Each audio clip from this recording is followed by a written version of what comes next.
Welcome to AI News in 10, your top AI and tech news podcast in about 10 minutes. AI tech is amazing and is changing the world fast. For example, this entire podcast is curated and generated by AI using my and my kids' cloned voices. It's Wednesday, December 10th. Here's what's shaping the AI and tech world today. A fresh $35 billion commitment from Amazon could supercharge India's AI and digital economy. South Korea is debuting some of the toughest truth in advertising rules for AI. The CEO of e-commerce giant Coupang steps down after a breach that hit tens of millions. OpenAI nabs Slack's chief as its first ever revenue boss. And an eye-opening analysis warns that the credit plumbing behind AI data centers might be shakier than it looks. Let's get into it. But first, let's hear a word from our sponsors. Need elite developers fast? Elite Coders connects you with rigorously vetted senior engineers in 24 to 48 hours. Staff augmentation, dedicated teams, or full project delivery. We've got you covered. Visit elitecoders.co to get started today. Now let's dive into today's stories. Story 1. Amazon is making a massive long-term bet on India, pledging more than $35 billion by 2030. It plans to expand AI capabilities, scale logistics, boost exports, and create 1 million additional jobs. On top of roughly $40 billion, it says it has already invested in India since 2010. The timing is no accident. Microsoft and Google also unveiled multi-billion-dollar commitments to India this week, signaling a region-wide race to build AI data centers, services, and local talent pipelines. For Amazon, the push both defends its core retail business against fierce local rivals and positions AWS to capture surging cloud and AI demand across Asia's third-largest economy. And that export goal is concrete. Amazon wants to lift cumulative India-based exports from just over $20 billion to $80 billion by 2030. Reuters broke the details this morning. Why it matters. India is increasingly where global AI is getting built and deployed. Data centers, power deals, and last-mile commerce all rising together.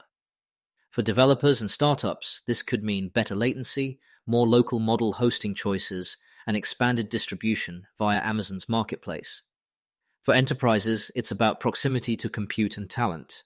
And for policymakers, a chance to turn foreign direct investment into domestic jobs and export growth. Story 2. One of the biggest consumer data breaches of the year just triggered a CEO shakeup.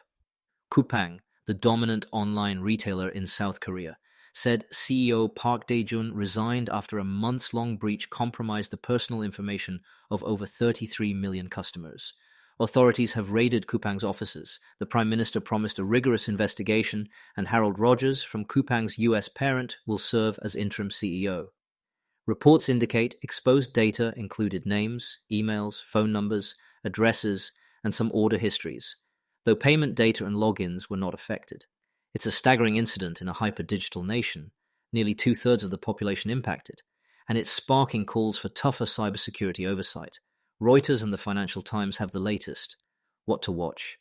Beyond regulatory fines and lawsuits, Coupang faces trust erosion that can push shoppers to rivals. Expect renewed scrutiny of third-party integrations, API security, and long-tail data retention practices. If you're a CTO, this is another reminder to rehearse breach playbooks and verify whether the data you don't need is still sitting in your systems. Story 3. South Korea just drew a bright line around AI in advertising. Starting in early 2026, all ads created with AI will need clear labels. The rule aims to counter a surge of deepfake celebrity endorsements and fabricated experts pitching everything from weight loss pills to illegal services, abuses that have disproportionately targeted older consumers. The policy bundles faster takedowns, fines for violators, and accountability for platforms that carry the ads. Regulators also flagged broader harms like extortion and sexual abuse via manipulated content, and signaled harsher penalties ahead.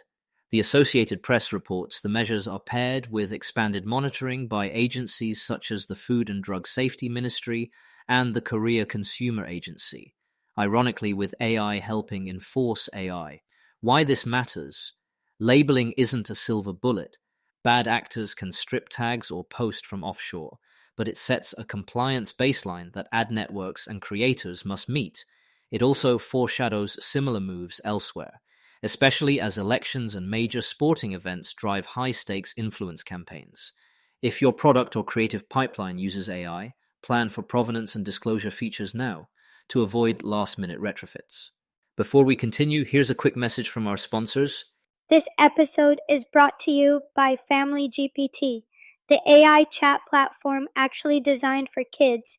If your children are curious about ChatGPT, but you're worried about what they might see, Family GPT gives you full parental controls, content filtering, and the ability to align responses with your family's values, whether Christian, Muslim, Jewish, secular, and many more. Monitor every conversation, set usage limits, and let your kids explore AI safely. No ads, no data selling, complete privacy. Sign up free at familygpt.chat. That's FAMILYGPT.chat. All right, let's get back to it. Story 4. OpenAI is getting serious, really serious, about enterprise revenue.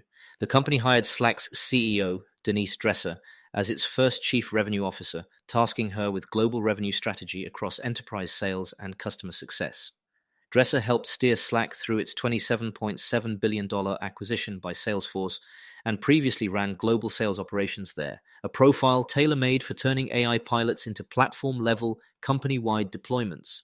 Reuters notes OpenAI says more than 1 million organizations are already using its tools, and AP frames the move as a push toward profitability amid rising compute commitments and a user base in the hundreds of millions. Translation: the era of let's experiment with a few seats of the chatbot is giving way to long-term C-suite contracts with heavy integration, rollout, and support. Why it matters. In enterprise AI, adoption often stalls at the proof of concept phase unless there's a repeatable sales motion, robust onboarding, and measurable ROI. A veteran CRO can knit those pieces together: pricing, packaging, partner ecosystems, security reviews, and give CFOs predictable value during budget season. Watch for OpenAI to expand industry-specific offerings, certification programs, and multi-year deals that bundle models, agents, and governance. Story 5. Is the AI data center build-out sitting on wobbly legs? Reuters, Breakingviews warns that a growing slice of server farm tenants, the so-called neo-clouds like CoreWeave and Nebius, are leasing facilities for 15 years or more, stuffing them with pricey GPU clusters, and then re-renting compute to AI customers on much shorter contracts. That creates a timing mismatch and concentrates credit risk with developers and lenders. The numbers are huge. Analysts estimate up to a $3 trillion investment in AI-grade infrastructure between 2025 and 2028, and the US may need roughly 82 gigawatts of extra power capacity by 2030 to feed these facilities. If borrowing costs stay high or tenants stumble, refinancing could get harder, and the AI boom's physical foundation takes a hit. There's nuance here. Hyperscalers like Microsoft, Amazon, and Google carry stronger credit and can finance builds more cheaply. But neoclouds could represent about 20% of the rented AI GPU market by 2030. In one example, a developer building 100 megawatts of capacity for a neocloud tenant sees returns plunge if interest rates rise and cap rates widen, small shifts with big consequences when projects cost north of $1 billion. The takeaway for founders and IT leaders: check who's ultimately backing your compute contract. Counterparty risk matters when your roadmap depends on reserved GPUs showing up on time. Quick recap. Amazon's $35 billion India plan shows AI infrastructure and commerce rising in tandem. South Korea moved to label AI-generated ads and crack down on deepfake abuses. Coupang's breach cost its CEO his job, underscoring the stakes of security at scale. OpenAI brought in a heavyweight CRO to turn enterprise momentum into durable revenue. And analysts warn the AI data center boom could feel credit strain if debt costs stay elevated. More tomorrow.